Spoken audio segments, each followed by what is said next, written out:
This is the prosecution's opening statement in the Grim Sleeper trial. Welcome back. This is my opportunity to give you an overview of what you will see in the evidence over the next several months of the trial. The evidence will tell a story of a serial killer who stalked the streets of South LA. The crimes occurred between 1985 and 2007. You will learn, if you don't already know, that in the 1980s in Los Angeles, South Central was racked by a legal epidemic. D.A. Silverman explains about crack cocaine and that its distribution and use exploded during that time. Crack devoured those who succumbed to its cheap price. It left destruction for families and communities. People overdosed, people died, lost their lives and families. It was so addictive that some women were willing to risk everything, even their lives, in order to acquire more. They were willing to sell their bodies to acquire more of this addictive drug. Someone took advantage of this tragic situation. He knew they were only focused on getting more of the drug. This was a perfect opportunity for someone who knew the streets and alleyways by heart. He could blend in. Someone who knew where the potential victims would congregate. It was the perfect place and a time for a serial killer to roam the streets of LA without detection. You're going to hear about a series of murders that took place over a period of 22 years. This case consists of women who lost their way at some point, women who were addicted to crack cocaine, and some went to prostitution to support their drug habit. Many of the victims had cocaine in their systems. Some of these women were young girls. Princess was only 15 years old. She is the only one who didn't have drugs in her system, but she was a prostitute and easily led astray.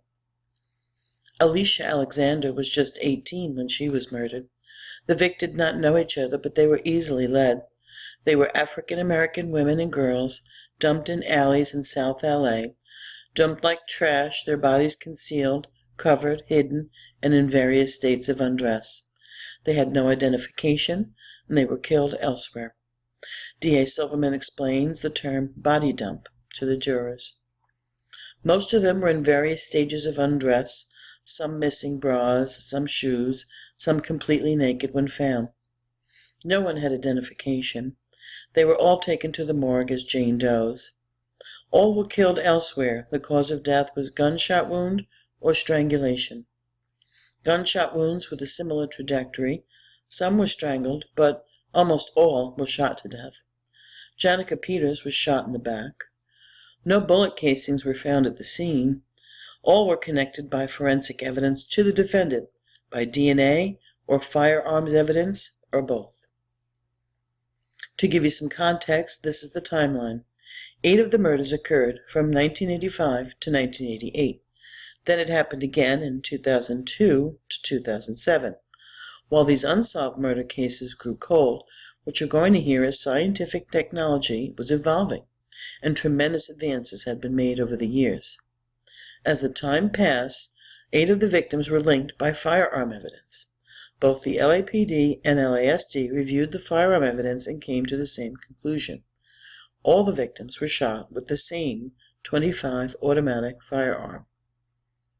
There were no witnesses, and because of that, the murders went unsolved for decades. D.A. Silverman explains about DNA and that it arrived on the scene as a powerful tool in the late 1990s. As it became accepted in the scientific community, some of the cases were starting to be solved. Around the world, DNA is used to convict and to exonerate. It has revolutionized police work in this country, and in 2007, a special task force was set up to analyze these crimes. Multiple DNA analysts at various labs reviewed and tested the evidence. They found male DNA in the sexual assault kits and were able to come up with a male DNA profile.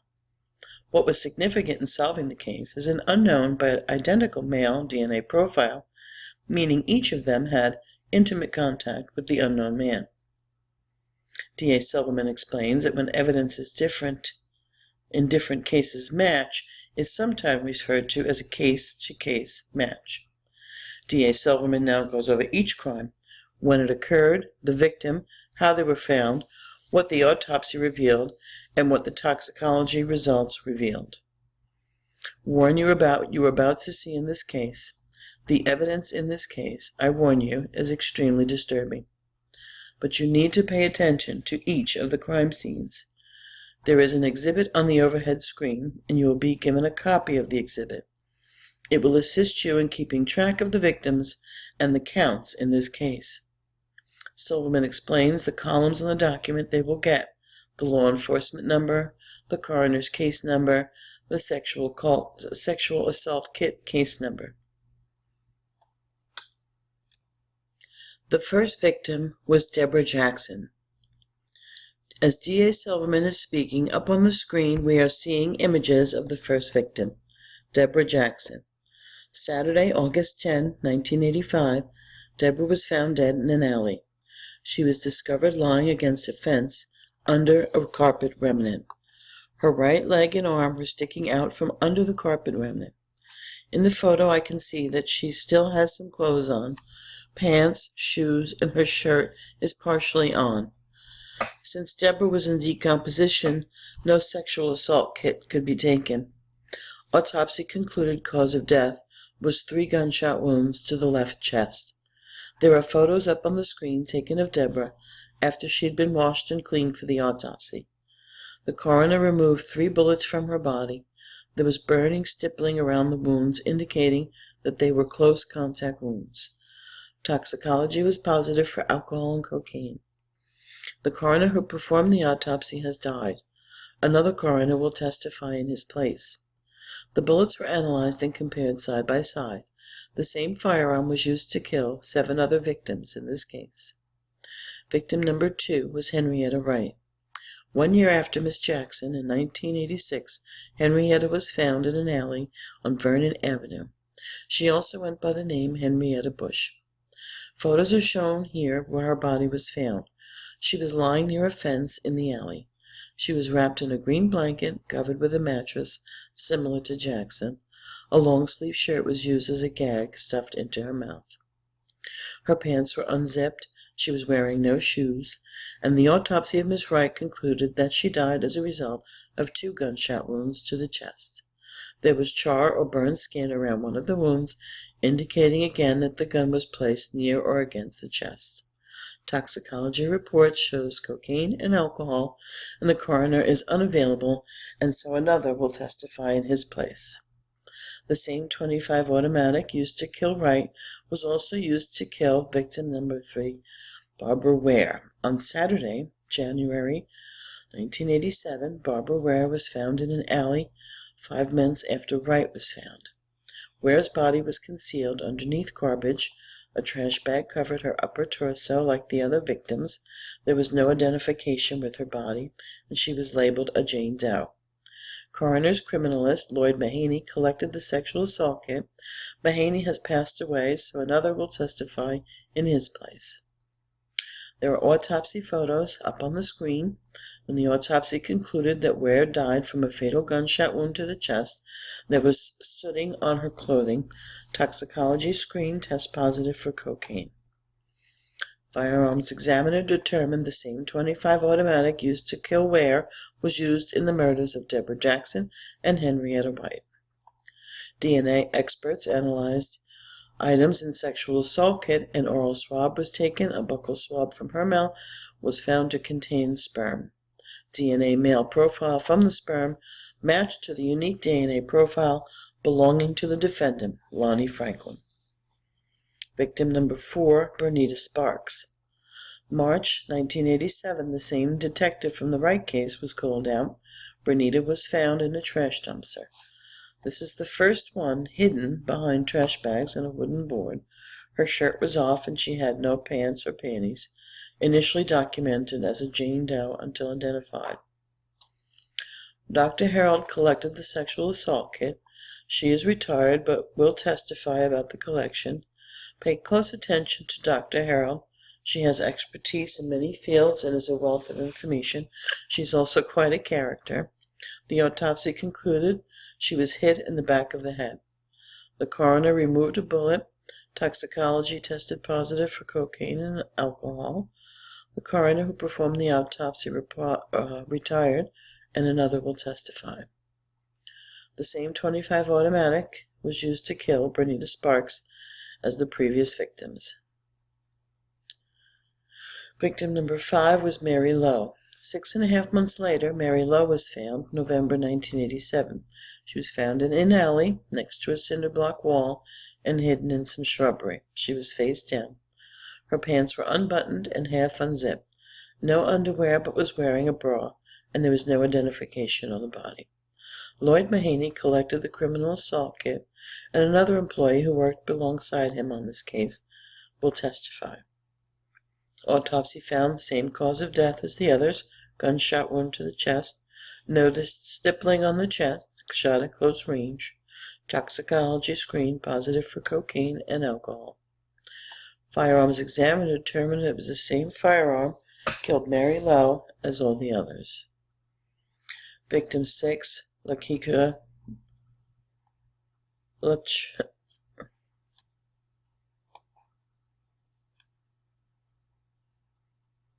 Victim number 6, Latrika Jefferson. January 1988. Jefferson, this was the first of the 8 cases connected to the serial killer. She was found lying underneath a mattress like Wright, lying next to a cinder block wall. A napkin was placed over her face with the words AIDS written on it.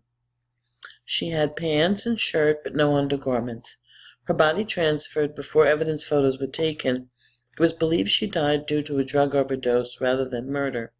2 crack pipes were found on her body. From the autopsy, the coroner found 2 gunshot wounds to the left chest. Sexual assault kit was collected back at the coroner's office.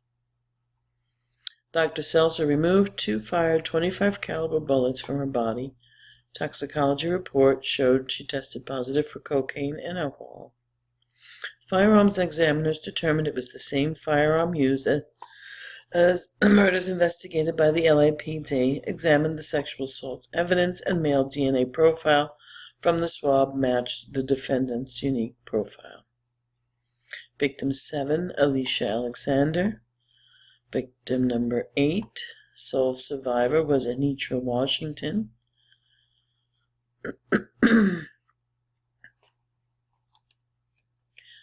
7.5 months later, Alicia Alexander was found dead September 11, 1988. Her body was concealed under a foam rubber mattress bed in an alley up against a wall. Wright and Jefferson were also hidden under mattresses in alleys. Alexander was found completely naked. A sweatshirt was used as ligature. No identification was found. Her body was in an advanced state of decomposition. A limited assault kit was conducted, and another expert will testify for Mahaney. The autopsy determined the cause of death was a single gunshot wound with stippling. Coroner also noted the bullet track. The toxicology screen was positive for alcohol and cocaine, and it was the same .25 automatic used to kill Alexander as the other victims. Victim number 8 is the sole survivor. Anitra Washington is the last case from the 1988, involves the sole surviving victim. She was walking on her way home, getting ready to go to a party that night. She had used marijuana and cocaine. The defendant was driving a very obvious, unique orange Pinto. Although a stranger to her, he tried to get her attention to give her a ride. She was hesitant at first, but then got into his decked-out Pinto. He engaged her in conversation and asked if he could come along, and she said yes. She was shot, and the defendant took a photo of her in the car.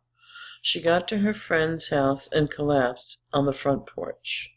Her friend found her on the front porch bleeding. She told her friend, "Don't let me die." She had 2 young kids at the time. Ambulance transported her from this home to Harbor UCLA Hospital for the gunshot wound to her chest. She was in the hospital for approximately 18 days.